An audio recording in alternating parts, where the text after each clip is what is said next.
happen. Yeah. So what made you want to get into actual competitive fight and taking it from mitts, heavy bag, maybe some footwork drills here and there to like, okay, let me see if I can actually hurt somebody with this stuff and give them the opportunity to hurt me. Boxing is such a mentally challenging sport where you really like have to pair it all together. I mean, we're running combos that are building on each other. You're like strategic and situational, and it's crazy. Yeah, it's crazy because people look at it and they just think people are just, throwing punches at each other. But it's not like that. The visibility you have to have on your opponent, the way that you have to put together your punches, the way you have to move, it's a lot. I was having suicidal thoughts. I wasn't like really in a great spot.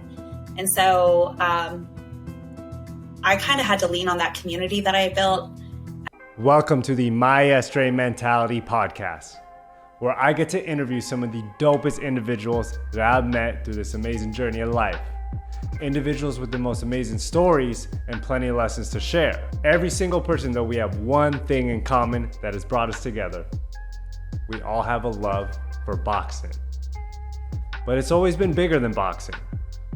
On that note, let's get into these stories. I ran up a check, I might do it again.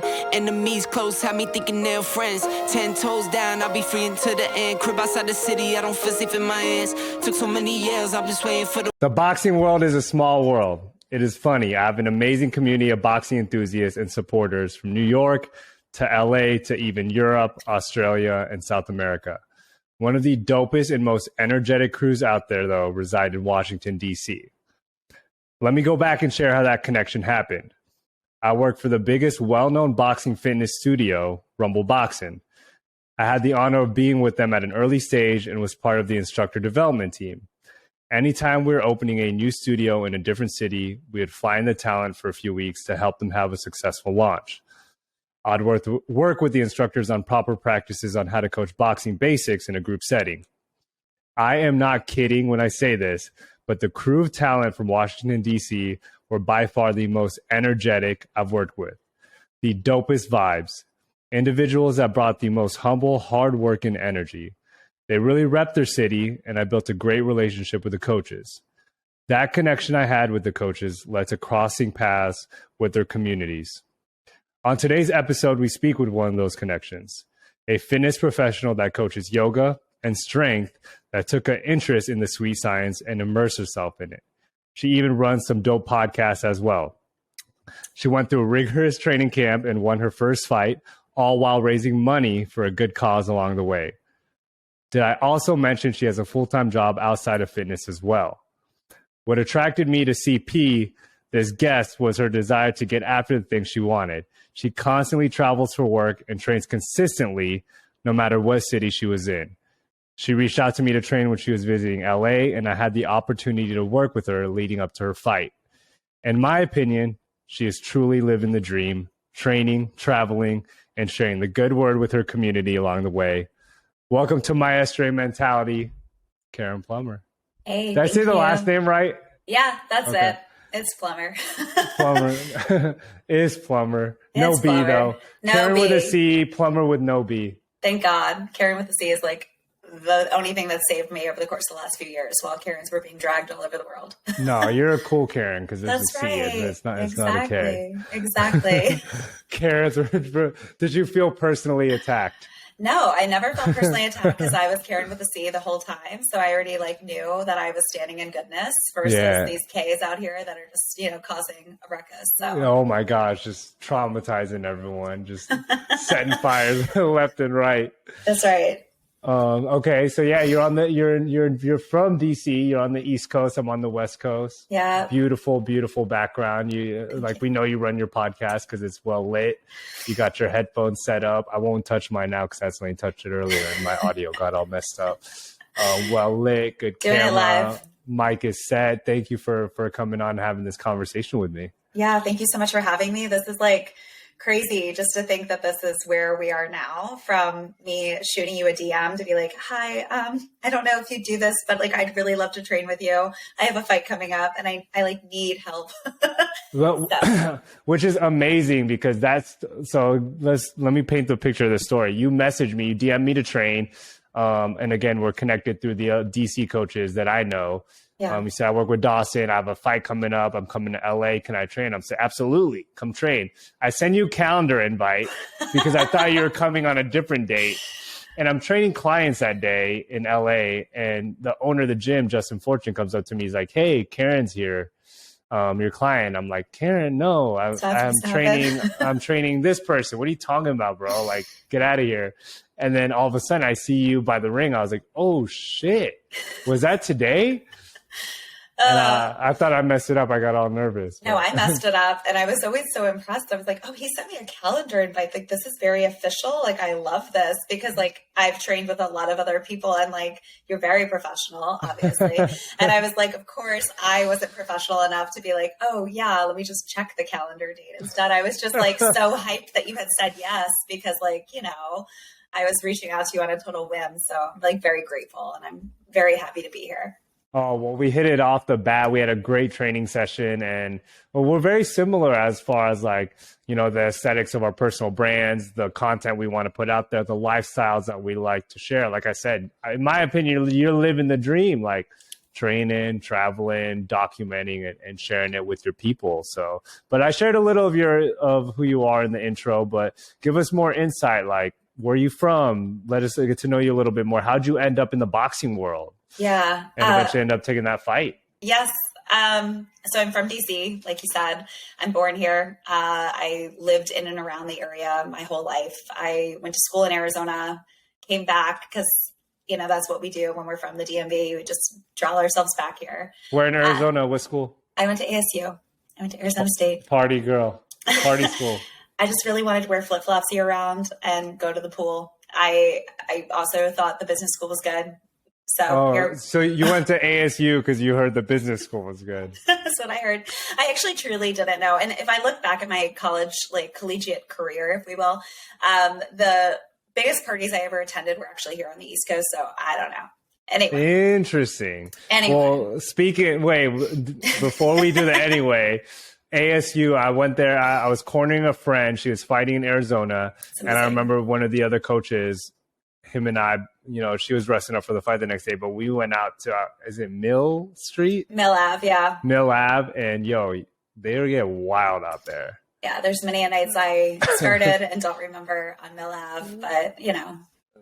Anyways, yeah. Now we go to that anyway. So you went from Arizona, okay, and you're back in DC. Now what? Yeah, I'm back in DC, and you know I've been here since 2011, and I love it here. This is my home. It's very much like my community, my people. I've very much been in fitness for a long time. Like you said, I do have a 9-to-5. I sell software. I'm in tech, which is also pretty incredible. But fitness is my first love and my passion. And I found myself diving into yoga teacher training and have been teaching yoga for 8 years here in the area. And then I found boxing in 2020, actually. So it's like still kind of a new endeavor. A lot of people were looking for outlets during the year of 2020. Yeah. We have a pandemic that started. If you live in Washington, D.C. and you happen to lean more liberal like myself, then you woke up every morning kind of with like some level of anxiety because you just didn't know what was going to happen. You feel it, like that's your backyard right there. That is my backyard. Literally, Donald J. Trump oh my was God. Just in my backyard all the time. And so there was a lot going on. And also this city is like a very diverse city. It's like a city that, to have so much anxiety and stress around the Black Lives Matter movement and what took place with George Floyd. I mean, there was just a lot happening in 2020. And so yoga wasn't enough, right? Like yoga wasn't going to get it done.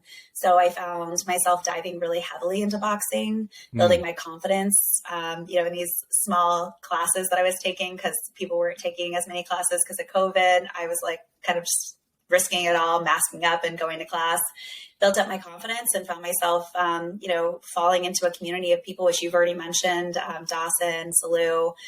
They kind of had started their own thing under a bridge here in the DC area. And that's so dope. It was amazing and it was electric. And, fast forward, now it's 2022, almost 2023. And boxing is something that I can't imagine not doing, right? It's part of who I am. And it's very much been something that I'm entirely very, very grateful for, because it's made such a massive impact in my life at like various points. 2020, I've said this out loud, 2020, it was my sanity keeper. Like, it kept me sane.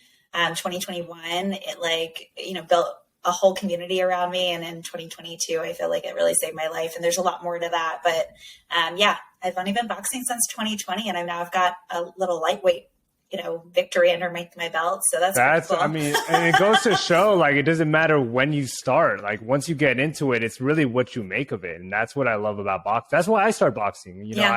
I played basketball growing up, and when I tried playing in college, I was just not cutting basketball in college. I was too small. Although I worked hard, I didn't have the true athletic ability to compete with the guys in my position. And I was like, I need to do something where it doesn't matter how big, how fast, how strong, what matters is how hard I work towards it. And then that's how I came across boxing. And look, I had no crazy boxing record. I talk about this all the time, but I put so much dedication and work into it. Boxing has provided me the life I've always wanted. And it, to anyone out there like that, it wants to dabble either a little into boxing or a lot into it, like, it gives back what you put in, which I love. 100%. It doesn't matter the timeline on when you join. 100%. And it's one of those sports where you can see people grow over time, and when it clicks, And I could go on and on. I have a little love for it now. But I also play basketball. I played basketball, ice hockey, softball in high school, and wow. Do none of those things anymore. Right? Do you ever have the desire to do any of it? Like, do you still shoot hoops here and there? Or? I love going to a bar that has a Papa Shot, and I will just sit there and hustle people, because you just ground yourself and you get your flow going. Yeah, I love that. That. I'll take your money at a bar. We'll have to play a game of horse one of these days when I come. That sounds good. I cannot wait till I come to DC and visit you and train and get immersed in that community. And I want to talk about, Dawson and them, credit to them, during the pandemic, they started a boxing community underneath a bridge. Talk about that and how you came across that. Yeah. So it's, all to their credit, right? I'll tell my side of that story, but I really we'll get them on here they eventually. Got it, too. right? I think a lot of people were looking for a way to still feel connected to people during the pandemic, and they were looking for a way to still do the things that they really loved. And if you talk to Dawson, or if you ever, sit down and have a conversation with Salou, then they're so passionate about building people up and helping them improve, and they love the sport. And at the time, actually, they'd end up saying, hey, just show up. It's however many dollars. It was pretty cheap, actually, really, really cheap.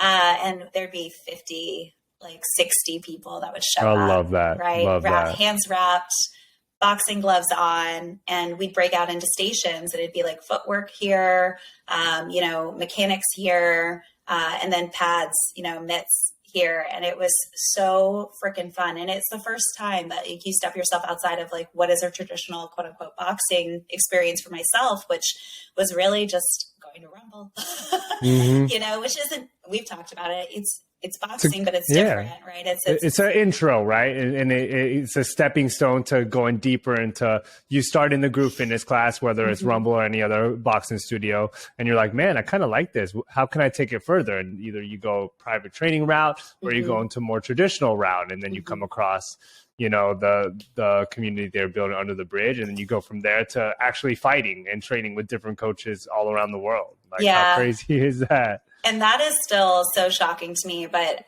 what I think what was most impressive about what they were able to do underneath the bridge is that they were able to really connect to every single person that showed up. And that's a really unique opportunity and a really unique thing to be able to do. And I think for a lot of people, it gave them purpose. And it was something we did on Sundays, and it was called On Sunday We Box. And this is what they were doing aside from doing their private sessions, in Dawson's garage.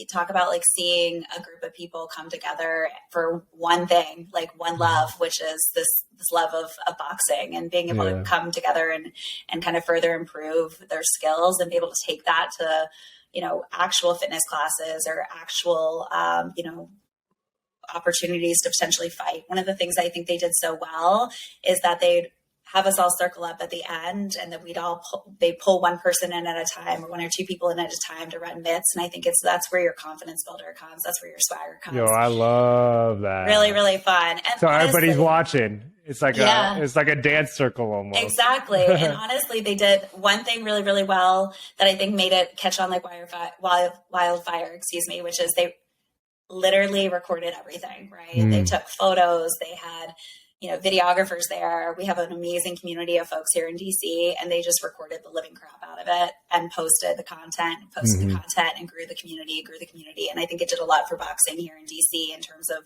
getting people hyped about it and, having people seek opportunities to continue boxing elsewhere. And I can't say enough about what they did. It was just a beautiful thing. And I know it for them. It's like a big thing too, because they were doing it with their people, right? They were doing it together and doing it with friends. So it was a really look at the impact it's had on you and just you and the way you even speak about it. And I want to point this out, and you're a coach too, and they're amazing coaches. But I think what really stands out to me is, and why they were successful in building this, is they took something, boxing.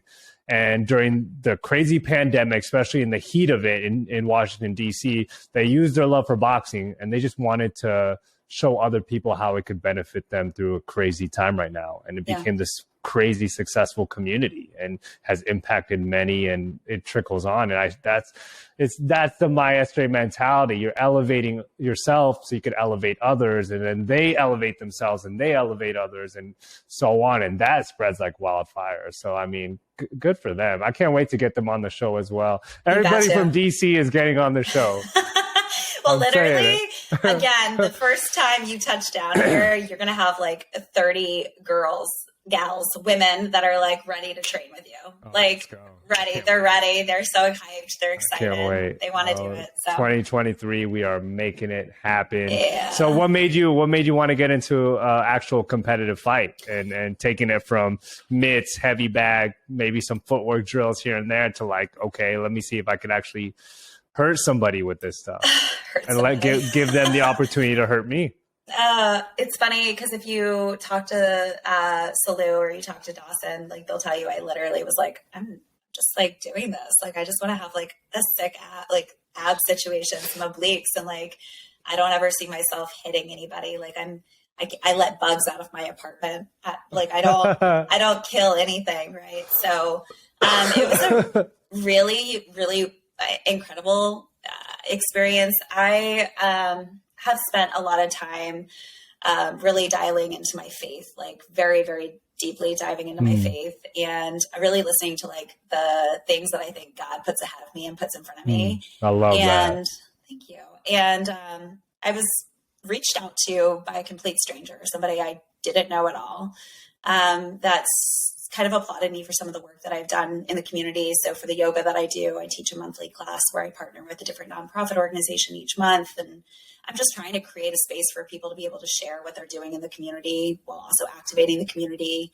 And this person had seen that work and they said, hey, I don't know if this is up your alley, but it seems like you box some.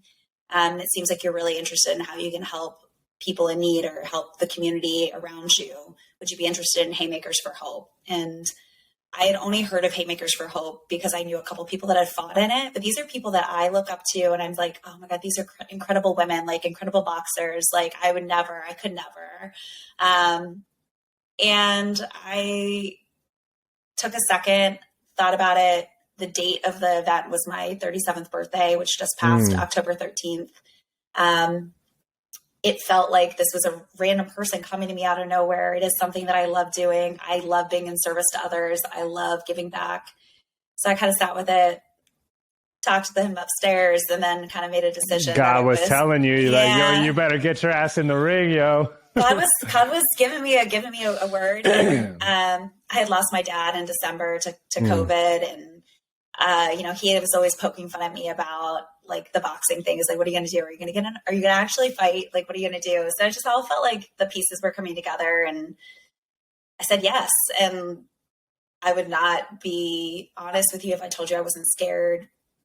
Like at all. I was terrified initially. I was like, I just said yes to something. Can I do this? And so I immediately leaned on the people that I knew would be able to like build me up and corner me the best, even if they aren't like, I think Dawson does things Dawson's way. And then my other coach, Eric, he does things his way, but they come together and they like work really well together. And next thing I know, it's October 13th, 2022. And I'm stepping, down these narrow ass stairs, going to a ring, listening to Kendrick Lamar, Humble, and I'm a different animal. Like I'm somebody else. I got goosebumps. And maybe because I was watching you live doing that and on the other side. And again, I'm so honored to be even been able to play a small role in helping you get ready for that. I'm talking about this fight more because again, it's like someone from your background, some of like you teach yoga and now you're fighting. It's not it's not normal. It's not normal, right? But the mentality, like you're scared leading up to it. Yeah. I'm scared when I still fight, I'm scared when I still spar. That's normal, Yeah. And for you to overcome that. And something I saw in your eyes though, and during that fight leading up to it, is you were prepared.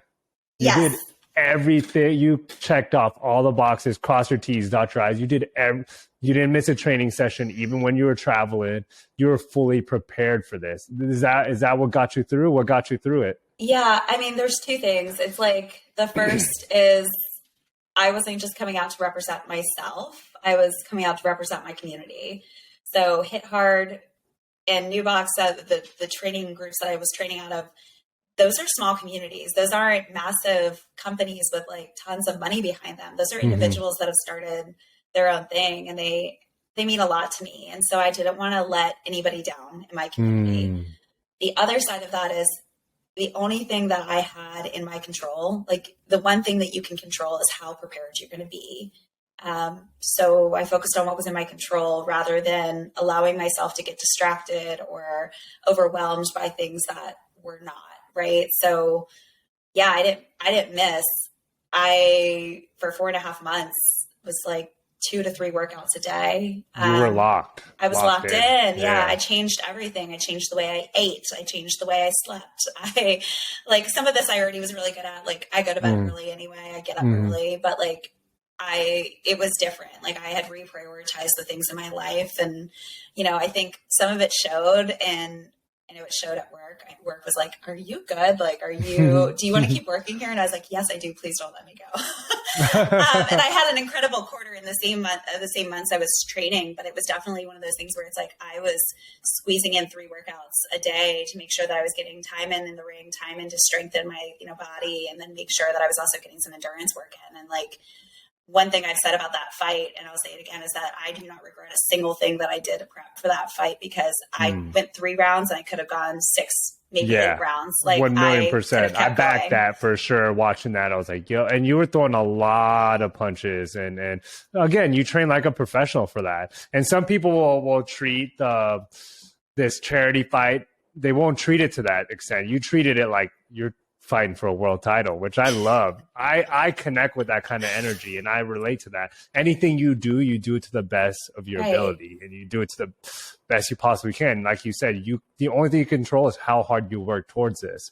And it just so happens when you work hard towards boxing, it gives right back to you. So Exactly. I mean, it's like, it's one of the most rewarding experiences in that way, right? And the way that you walk out of those situations, or the way that you walk out of even a day of just like having a great day on mitts, right? Like you walk taller, you walk a little bit prouder.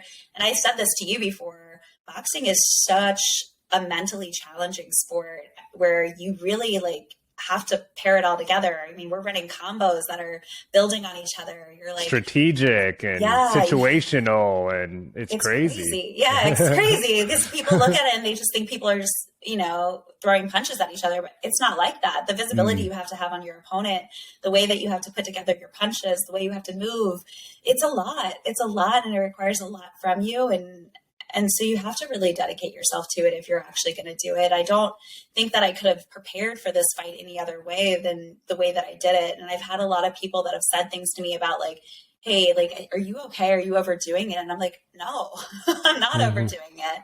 I don't think that there's anything I would have done differently. And that includes like traveling across country to get time in with you or get time in with Salu. Like there are certain people that I wanted to make sure that had a hand in my experience, because I knew it was just going to make me a more well-rounded, opponent at the end of the day. So. Well, you got the formula down, and you'll be surprised. And I've seen boxing at a high level, and sometimes even competitors, they don't understand that formula. And again, that is the dream right there. You embracing the hard work behind it and the consistency behind it, rather than like, oh shit, I got to run today. Yeah. Oh shit, I got to train today. No, like I want to do this because I know it's going to yield the success I have on fight night. And you said you had even the biggest quarter at work. Like, did your boxing training bleed into your workflow? Like, or did that just kind of just happen? I mean, I think it actually was a distraction. Like, I looked at work almost like it was a distraction, which is unfortunate. And if anybody from work hears this, they're probably going to be like, yeah, we kind of feel that too. Like, we kind of felt that you maybe thought work was a distraction. I think like there's something about the confidence again that you can get from this sport that really can help take its way into other parts of your life. And I think that that's true. And that happened in work. It happened in my friendships. It happened in my personal relationships. Like there's just a lot that I have taken away that I feel very grateful for. I will say this, I mentioned that I let bugs out of my house, that it's a very weird thing that I would even be like going down this route. I sparred 6 times, like leading up to this fight. I should have been sparring probably more. Like if you talk to people, that's one thing that I think I probably could have been doing more. I really don't like hitting people. Like I don't like the idea of hitting people for no reason. I want to have purpose in doing it. I really had a hard time during my training, like, I guess flexing my angry muscle or like my aggression muscle, which was really frustrating for Dawson. Because if you know Dawson, he's like a very charismatic, but a very like outgoing and very vocal passionate. Guy. He's a very passionate individual. Exactly. So he wanted me to be coming to practice and be, talking, shit, for lack of a better word, about my opponent and calling her names that I just like couldn't do it. Right. Like I couldn't do it. I think I gave him I said one thing on the way out the door, off to the ring, but otherwise, like I never had that in me. Like I never showed that. So I think what's funny is that the preparation, I was really thoughtful about the preparation and the experience. And I knew that the confidence that I was building inside me, I just really tried to stay as humble as humanly possible while I was going through the experience, in the event that, something would have turned out differently. Although I think I said this maybe to you too. I knew the outcome of that fight by the middle of the second round. I knew what was happening. I knew that unless something crazy was going to happen in the third, I knew like I was pretty grounded the entire time. Really, really like calm. It was weird. I saw every punch. Like it was a bizarre experience. I don't know if you feel this at all. That is your preparation leading up to it. And I've had fights where I was fully prepared and I crushed it. And then I had fights where I didn't prepare and I got crushed. And I definitely get what you're saying is when you do the work, there's nothing could stop you. And if they do, you still win because there's nothing else you could have done. Right. That's just the way God designed it to be, and good for you. Like you went from a giving, wanting to get back to your community mindset, but literally it gave back to you. Yeah. Really cool experience, because that's not always the case. That's not always the situation. So it was really amazing. And this will probably be the only religious thing I say on this, so since we're talking more boxing, but like, did you know the most used word in scripture is give? I mean, right? Right. And the more internally you were like, I need to give back to my community. I want to do this. I want to represent. And then boom, you have an opportunity to do it. You took it. I was sewing the entire time. Right. And at the end of the day, shit was written, man. I mean, okay. So you told me this when you were in LA training with me, you were like, and this may have been the fear and anxiety, speaking of the training camp. Yeah. So you were like, I just want to do this one and just get this over with and do it. And then I trained you in New York recently and you're like, I want to do another one. Yeah. Where did that come from? I don't know. I mean, it's a switch, right? Yeah. So if you watch the fight, or if I watched any of these videos of myself from this fight, my hair, first of all, I think it was like the swag, the fact that I got to like throw on my box bra, like, you know, jumpsuit. I braided out my hair. Like, yeah, the whole process. The whole process is fun. Amazing. It's so fun. It's so fun. But then to actually get out there, to like take the steps up the stairs into the ring while your music's playing and give a little roundabout to the circle, bow your head to the judges, and then to walk out. And that's the biggest high I've ever had in my entire life. I'm not going to lie. And I think also to be able to say that I did it and like to know that I did it and did it like fairly well. There's things I would have done differently. I want to do it again. I want to see if it's a repeatable process for me. I also think so many people said this to me. They're like, fight camp is the hardest part of the entire thing. Absolutely. You're going out there and having fun when you get in the ring. And I was like, yeah, but I kind of liked the fight camp part. Like, you know what I mean? I guess as I get older, like I'm more impressed with my body and more impressed with what I'm able to do every single time. And so like, I want to keep that up. Like I want to give myself that opportunity to continue to show up. And yeah, I would love to do another fight. I've told Dawson and Eric the same thing. And so now I kind of have to like seek it out, find it. But yeah, I definitely want to do it again. I like loved it. And I think it's a really important thing to point out is that when you talk to a lot of people that have done Haymakers for Hope, that go through that training, it's all amateur, right? None of us have ever done this before. A lot of times the females fall off, like the women fall off. They don't continue with the sport of boxing. And I think that that's unfortunate. I think there's a whole conversation to be had about women in boxing and like, how do we create a space where women feel like they can continue to be empowered to like find spaces to be in these fights. But yeah, I want to debunk that a little bit. I want to keep it up. Yeah, you want to rep it. And that's what I love about you. You take your community, you want to uplift them. And now you built another community in the boxing scene when it comes into the Haymakers for Hope. And you want to look, you could do more from this. Yeah.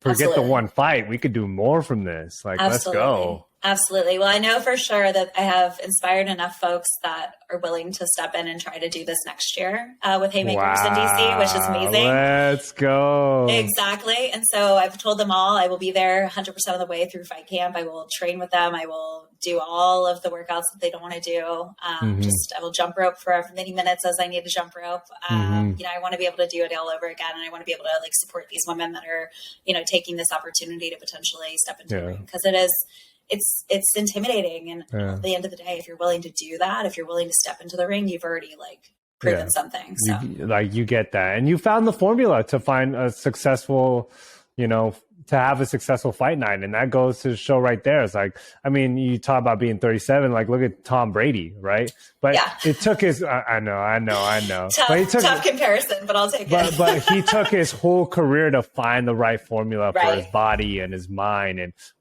everyone has their own individual formulas for themselves. And I'm constantly seeking out the best one too. But the older I get, the better I feel, because I start to refine my system and what my body loves more and more. I just keep sticking to that. I'm like, yo, I don't even know how old am I?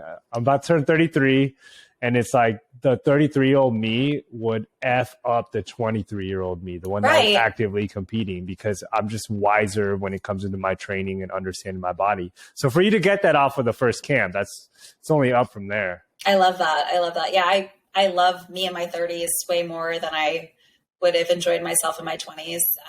And I was annoying in my 20s. Like we all were. We were all annoying in our own way. I mean, I think the most amount of growth that I've experienced in my life has happened over the last 5 years. I mean, this last year has just been like so crazy. Just so crazy. Last 12 months in a rear, I would never have expected a lot of the things that have happened for me, including winning this fight. I would never have expected some of the experiences that I've had. They've only made me stronger, even though they may have made me feel, I guess sadder at times. But it's been a really, really great year for all intents and purposes. And, I want to build off that essentially. So, yeah, I mean, talk about like overcoming, like you overcame everything that went on during COVID and the loss of your father and everything. And then the political like craziness going out there. And I mean, this goes into my third question. I came across something that you shared on social media. Is it 2020 boxing saved my sanity? In 2021, boxing gave me community. In 2022, boxing saved my life. Yeah. That is powerful. Give me a little more insight on that. Yeah. So I found yoga actually after my brother passed away from a drug overdose. So I lost my younger brother to a heroin overdose 8 years ago. And at the time I was like, okay, yoga, this saved my life. Like, thank you. Cause like I lost somebody that was really, really important to me. But I think like a very different experience from when I lost my dad. But 2020 was just, again, like I said, just a crazy year. I think I was starting to feel like I needed to find purpose and really attach myself to my like individual passions, etc.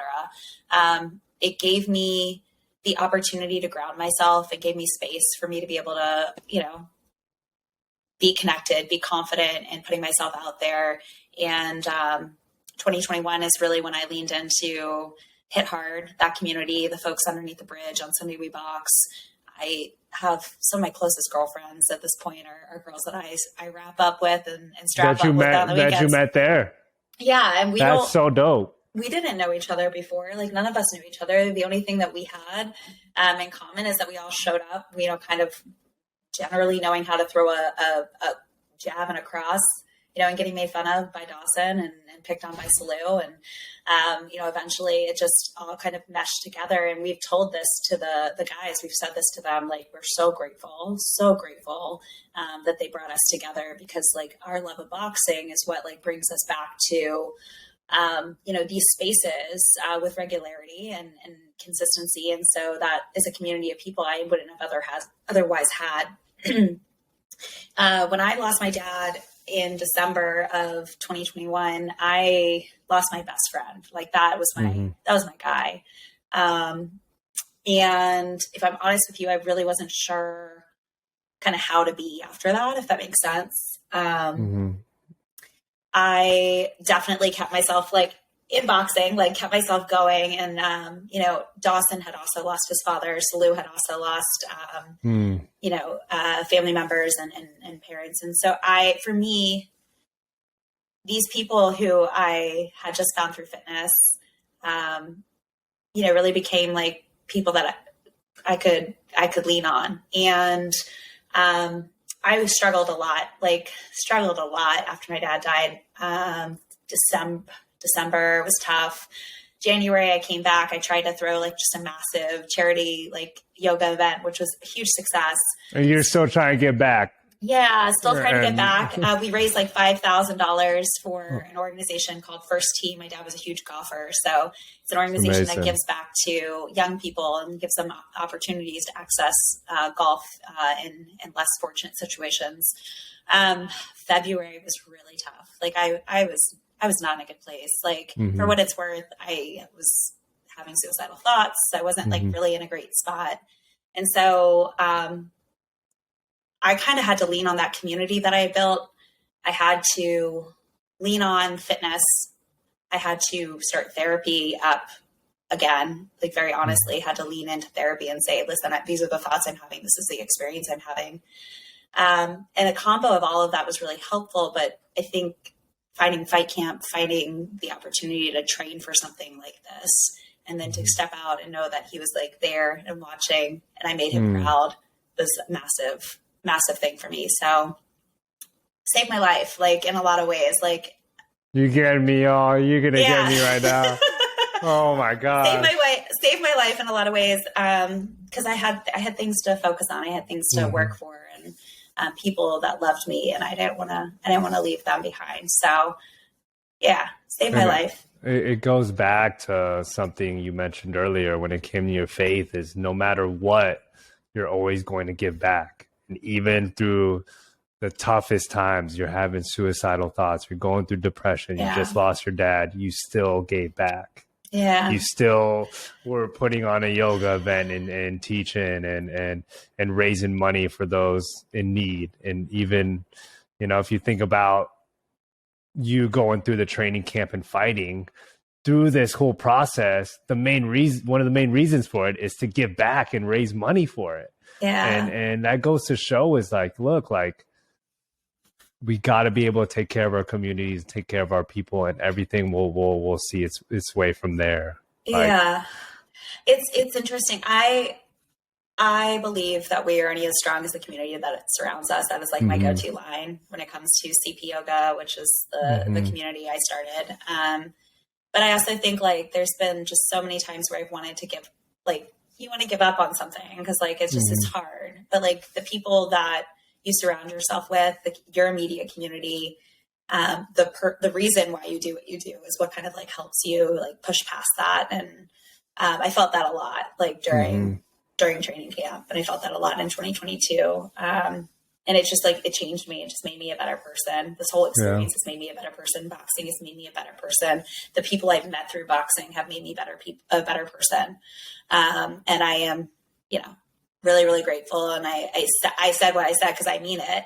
And I've talked very like forwardly about like why I think therapy is important and why I think like we should be more transparent about the fact that like some of us aren't always doing good, right? Like we don't always have it together. And I think a lot of people look at me. A lot of people look at a lot of people on social media and say like, okay, they're killing it. Like, oh, she's out there working out. Like she's killing it. Like she looks great. She's killing. It's like, I'm killing it, but I'm also having to do a lot of work on myself, like while I'm having those experiences. So, Well, when you choose to become a leader of your community, like you want to lead and you want to be good examples. You may not show that at times, but again, it's good to share that because even myself, I go to therapy too. I mean, COVID fucked me up mentally and moving from the East Coast all the way to the West Coast. And you talk about like the political feel you feel in DC, like you felt in New York as well, the riots and the crazy movement. And it was funny, like you feel it. And then I moved to Orange County on the West Coast, and people are like mocking it, making fun of it. Like, and I don't judge on which political party you come from. I just care if you're a good person and you treat others with respect and you treat them well. But it's crazy what 2020, what it did to us mentally and what it did to most communities. It tore a lot of people apart. And as leaders of the community, we got to keep helping others rise up even when it's tougher. It goes to show, like, we still go through it too. Like, I mean, I go to therapy on the weekly still. Same. Good for you. I have to. Good for you. I mean, it's the same, right? If you decide to just like chill back, like take back on your boxing training for like a few weeks, that's gonna suck. So like, it's like going to the gym. Like you've got to keep going. Like we all have things to work through. I know it's not as easily and as accessible to everybody, but I do think having an objective third party just to talk to you, talk about your issues with, or talk about your concerns with, makes a difference. And someone who understands the different strategy, and like that's why I go. And like boxing is like gives us an edge on life. Therapy gives me a superior mental edge on things. Like my therapist is like, yo, well, you've been doing well, like you still want to keep this going? I'm like, hell yeah, like I feel so sharp mentally, like why would I stop this? Exactly. And when new problems come up, I want to know how to address them and why I feel the way I do and why this person made me feel this way. Like you got to talk about that. And I hope like male or female or other boxers even listening to this, like don't even think about a therapist as like weakness or therapy as like, look at it as getting an even stronger edge on life. Have you ever talked to your therapist about boxing? Oh, all the time. That's the first thing I talked about. I think the first session I had with my therapist is, I'd moved from New York to California. And again, it really fucked me up mentally. Huge. Yeah. And in the midst of the pandemic and then having a pandemic baby. And everything and the different culture shifts. But what really fucked me up is like my boxing coach there, like how Dawson is to you. This was my coach, Joanne, was to me. He's my big brother. Yeah. I mean, I'm in the gym 5 days a week, 2 to 3 hours every day. And I literally moved across the country. I didn't say bye to him. Like I went from like seeing him all the time to never seeing him at all, let alone, and we're not gonna be able to FaceTime. Like my man, like barely knows how to work the phone. Like I give him my iPhone when I get it updated, so it was tough not to see him. And I didn't know how much that fucked me up mentally, like not having my brother losing around. A person, yeah. Yeah. So as soon as like she pointed that out and brought that, I was like, out and I realized, oh shit, that's fucking me up. I was like, I gotta keep doing this. There's so many other things I gotta address with you. No, I mean, I think it's just an interesting thing because not obviously, but my therapist doesn't box. Like she goes to Soul Cycle. Like, she's not a boxer, but to have that conversation and try to explain to her, like, here's what I'm going through with fight camp. And like, here's how I'm struggling at work. And like, she kind of like leaves it all out in perspective. She's like, Caren, you're doing a lot, but like you're reprioritizing like the things that are important in your life. And that's okay. Like give yourself a little bit of grace. Like I'm constantly being told to give myself grace because like I constantly want to, do right by everybody and do right by everything. And like, it's just not an actual, like, it's not like possible. And one thing I think boxing has taught me is like, it's an opportunity to give back to yourself. Mm-hmm. And that's like so important because like, we don't always like, I don't always have the capacity to do that. And that's one thing that boxing has like been able to do for me is like, it's me time. Like it's time for me to get back to me. I was so worried about disappointing everybody else, but it's like the way that I feel when I leave a successful training session, it's like irreplaceable. Like you can't touch it. So like, it's a good thing that I'm giving back to myself. And well, correct me if I'm wrong now, but I mean, boxing served as another therapist for you. Right? 100%. It's like we need multiple therapists now when it's boxing, an actual person, like 100%. Yoga, like it all has its roles and it all ultimately brings out the best in us so we could bring, the best out of those around us. 100%. All comes full circle. Wow. Amazing. Yes. Boxers, go see a therapist, It's gonna be good for you. Truly, I think it'll make you a better boxer. Oh, 1,000,000%. It gives such a mental edge. Like you learn more about yourself, and yes, putting yourself in those tough times, boxing and in a tough training camp, it helps expose like who you really are. But like peel it back even more and dive. She always says that to me, my therapist, peel it back. Why? Like, why are you feeling that way? Why does it make you feel that way? Go back even further.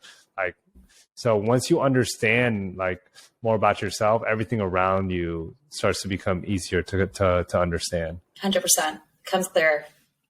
Incredible. So where do you see yourself in 12 months now? Are you more fights? Are you going to stick doing the full-time job? Or are you going to go full force into fitness? Like what do you want to ultimately do with everything? Yeah, that's a great question. In 12 months, hopefully I'm living out there in California. Oh, we'll see what happens. Really? We'll see what happens. Yeah. That's a seed I'm planted. Okay. Yeah. I think for me, I always have said that I want to maintain fitness and what I do to help give back to the community. I've always wanted to maintain that as a passion and allow it to be, something that I can do very purposefully. I personally love working in tech. I love the company I work for. I love what I do. I love sales. I think it's just such a cool thing to be able to influence people's choices, but also to do so in a very consultative way. So I really like my emotions. I like what I'm doing. I have thought a lot about changing my scenery. But I think, what again, this last year or two has actually provided for me as an opportunity to really root myself in what I really want to be able to do, which is just continue to give back and continue to do so very purposefully. So 12 months from now, it probably looks very similar. It's just geographically, it might look a little different. That's amazing. And DC is a major city, but being out on the West Coast and even in Southern California or LA, even like get it out there even more. Right. And so like multi, like you do everything, sales, tech, yoga, boxing, podcast, content, everything. I love that. Well, if I can get my content as fresh as yours, then we'll be golden. No, you're good. Trust me. I'm learning too, yo. My wife's crushing. Like, it's like, but I gotta remind myself, like, she's been doing this for like 3 years since the height of the pandemic. So I'm like really trying to bump it up. And we talked about this, like even with our podcast setup, is doing it, cleanly and making sure it's professional looking and on brand and to keep that going consistently. Yo, that shit's exhausting. I mean, it's another job. So you just get to add it to your repertoire, but it's all worth it, right? I mean, what you're doing with this podcast, I think is so important. And I was literally so touched that you wanted to have me on here. But I think what you're doing is you're really giving people the opportunity to see like the other side of boxing. So you're taking it outside of the ring, and you're giving people the opportunity to kind of help folks understand why it has such a massive impact. And again, I've had the experience of like the people I've met through the sport and the people I know that really love the sport have had a huge impact on my life. And I'm so incredibly grateful. So I love what you're doing with this podcast. I think it's amazing. And I'm really excited to see like where it goes and kind of what comes of it. So you got to just keep grinding, double down. No, absolutely. And you and I will keep bumping up the content, and we'll have you back on the show even more. I was telling the interview before this one, I was telling him, like, look, the first episode I bring everybody on, that's kind of like your intro episode. Like, I want the community to get to know you more and to bring you on, and life changes and life happens. And then you share those stories and so on. And with this podcast, it shows, we all cross paths through boxing, but I want to share everyone's story we're all unique. We all have individual stories, but we're all alike in similar ways. It's like when it comes to the content we want to create, when it comes to things that we're interested in, our faith, our beliefs, that ties us in together too. Yeah. It shows like we could all be individual, but we could all come together on certain things too. So 100%. Last thing, Tyler, we could talk for another hour. I'm sure, obviously. Next episode, one lesson that boxing gave you that you want others to know about. I think for me, the one lesson that boxing has taught me is that it gives you the opportunity to like believe in yourself. Like I just don't think enough people understand. It's a very intimidating sport, but it gives you the opportunity to really believe in yourself in a way that other things can't possibly touch. Woo, that's a good one. It's simple, but that's sweet, so. I want to share this story. Like my coach, I talk about my coach now, the impact he's had on me. But he was a tough ass coach. Like I remember Joan Guzman, we were training at Gleason's, and he would beat the shit out of us training, and not just physically, but mentally and even emotionally. And he would say, nope, that's not right. You're doing it bad. You're doing it horribly. And I would complain to my training partner. I'm like, yo, what the fuck? Like, what am I doing wrong? And just coach not believing us. And ultimately we found out like he's just shaping us, because before we accept his belief in us, we need to accept our belief in ourselves. Yeah. If I don't believe in myself, it don't matter what he thinks about me. It don't matter what you think about me. It doesn't matter what the critics think about me. If I'm not believing in myself, like nothing else would matter. If I can't accept that confidence from myself and love for myself, nothing else from anybody else is going to matter. Yeah, I have a very similar experience. It was, there was one of the nights of sparring. It was like my second to last time sparring before my fight. And I left the ring crying. And I was crying because my coach, Eric, who's actually been probably the most firm with me the entire time, kind of gave me this like feedback, like, what are you doing? Like, that's not what we talked about. What are you doing? And I get so like overwhelmed and frustrated and started crying. And I was like, he doesn't believe in me. He doesn't think I can get it done. And then I was like, that night I went home and I was like, it doesn't matter though, at the end of the day, if he doesn't believe in you. Do you believe you can get it done? Do you think you can do it? And that kind of flipped my perspective. The next time we did sparring, like we did it with a bunch of women. So one of the women that I had told you before that I had looked up to, thought I could never get in the ring with her. I sparred with her. It was great. Amazing. I was so confident that night. I left there so proud. And then 2 weeks later, hit the ring. So, and won. Yeah. Clip it. I mean, that's it right there. Yeah. Thank you for sharing your story, CP. Well, how do people get more of you and your content? Like you have 2 podcasts. Yeah. You're on Instagram, TikTok too? No. Maybe. YouTube? I'm thinking about getting on TikTok. Oh, you got to do a TikTok thing. Your podcast will grow. Even if you just take clips of your podcast and post like 3 of the clips every day, you will gain. Think of it this way. You're doing your community a disjustice by not going through TikTok. Well, now that I have my mini mic that I've gotten, I really want to get on TikTok anyway. Yeah, I love it. the best way to find me is Instagram. I have a link tree on there. You can find all my stuff, but it's Care, __ Plummer, PLUMMER. Caren Plummer, ladies and gentlemen, thank you for sharing an incredible story with us, and looking forward to having you back on here. Yeah, thank you so much. I appreciate it. Absolutely.